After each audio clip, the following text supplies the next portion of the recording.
Time, my audience. She wants to say hi. Alrighty.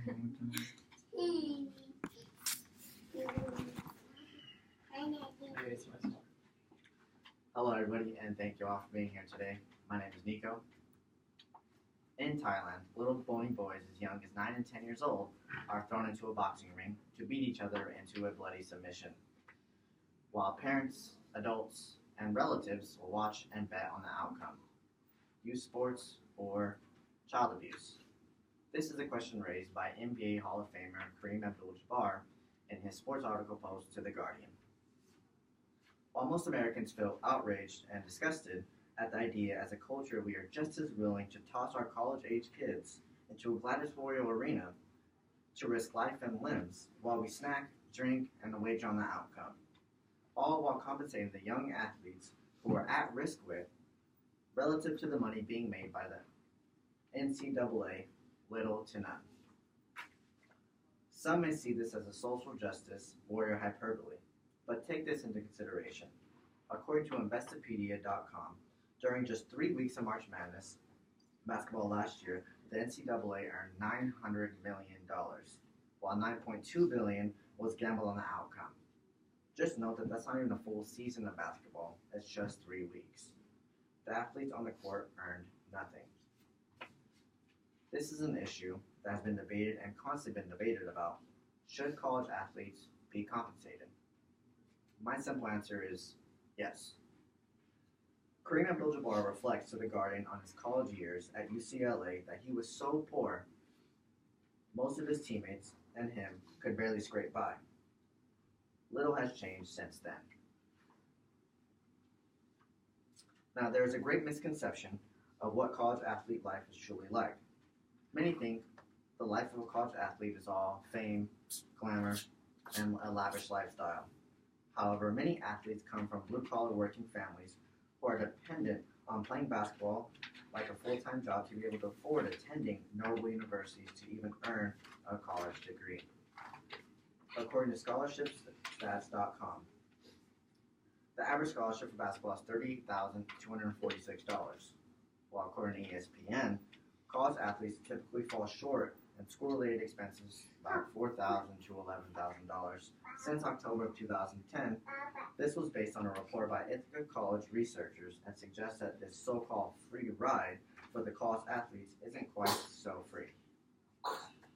Therefore, it's quite deceptive to use the words full ride scholarship. This is pretty disturbing when the Washington Post says the average net worth of the NCAA basketball player is about $212,000. And what's even more disturbing is that the average basketball player at the University of Louisville is $1.7 million and the University of Duke $1.3 million per year. This is a statistic put together by the Business Insider, which released a study for the National College Players Association on how much college players would be worth on the open market. This story exposes an indictment of the principle of amateurism used by the NCAA to enforce a system that distributes wealth generated by sports programs away from the players and redirects it to the coaches, admins, and commissioners, and corporate entities.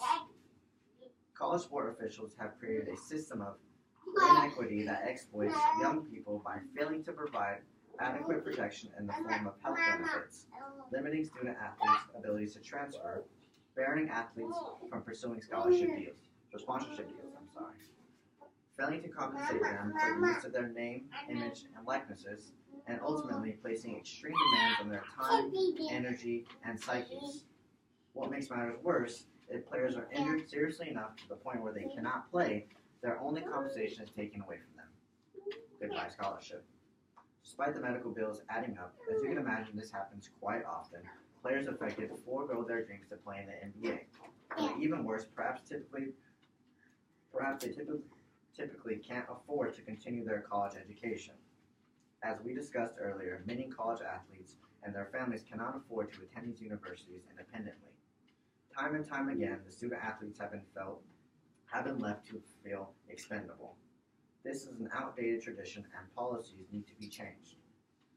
Those that have the short list of opposing reasons would simply not stand up in any college logic class.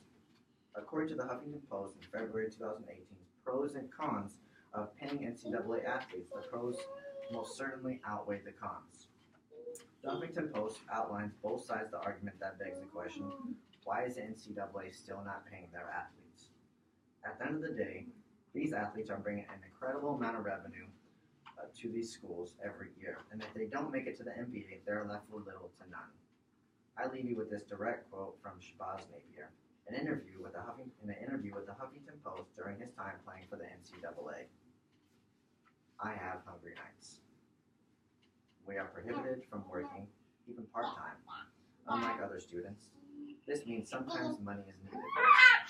Now, I don't think you should stretch it out to hundreds of thousands of dollars to these students, but sometimes there are hungry nights where I can't eat, but I still have to play up to my capabilities. Thank you.